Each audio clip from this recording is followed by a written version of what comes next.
Hey everyone, Greg here with Custom Built Firearms and the Bullet Hole. Today I want to talk about something that's kind of hotly debated over the test of time in regards to 223 and 5.56. What's the difference?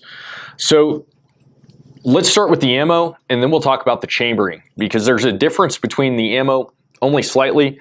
There's a huge difference between the chambers of the firearms themselves. So I've got my notes here, took a little bit of notes, that way I'd make sure to cover everything. And also I'm gonna give you a resource that you can check out and read further on if you really wanna get nerdy about it. So first off, 5.56 ammo is generally loaded far hotter than 223.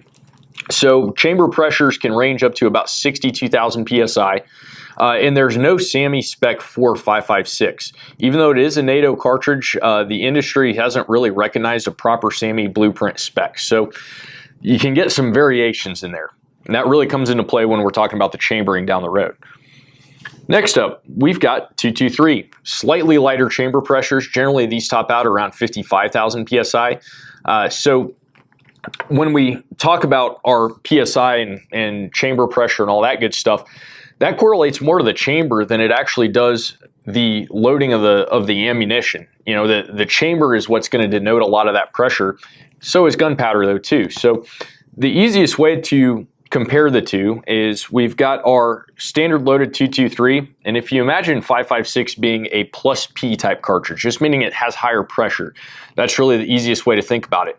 Dimensionally speaking, on the casing, there's not really much of a difference there. You can chamber 5.56 in a 223 and it will fire, but the experts warn against doing that, and we'll get into a little bit more of that as we progress.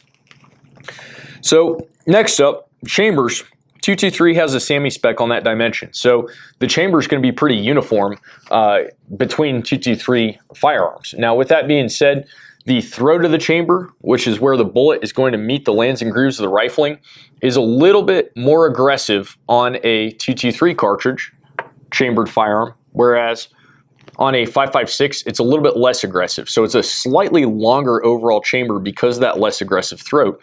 The reason why that throat's less aggressive is because, again, we're pushing more pressure through a 5.56. So we want to account for that, and we want to have a little bit of a safety mechanism in there. That way we don't go over maximum pressures for our 5.56.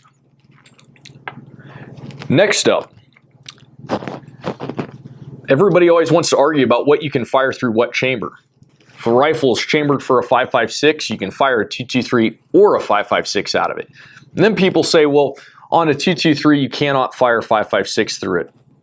Like I just said, you absolutely can chamber a 5.56 cartridge in a 223.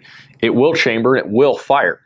Again, the pressure is what we're concerned about. We're concerned about exceeding nominal pressure on a 223 firearm. Now, with AR-15s, you will generally not see 223 chambered rifles unless they are bench guns, generally with custom chambered barrels.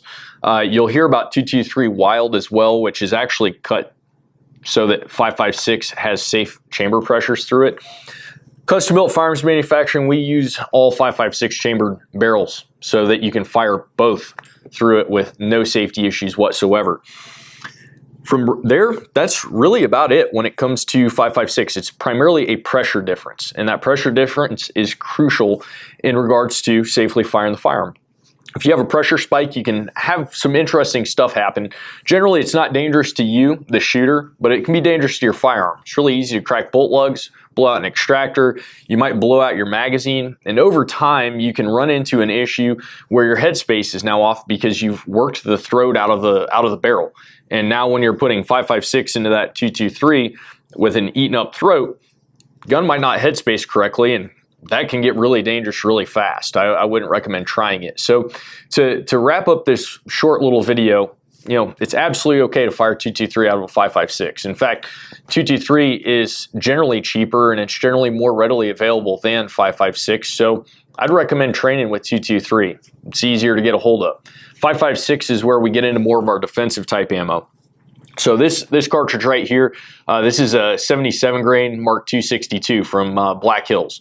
So this is the spendy, long range, nice, good stuff that you want to shoot for extreme accuracy out of one twist barrel.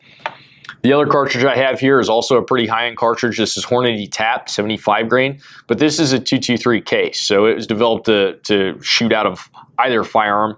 Part of the reason why Hornady loaded it as a 223 is so that police departments still running the Ruger Mini 14 don't have any safety issues.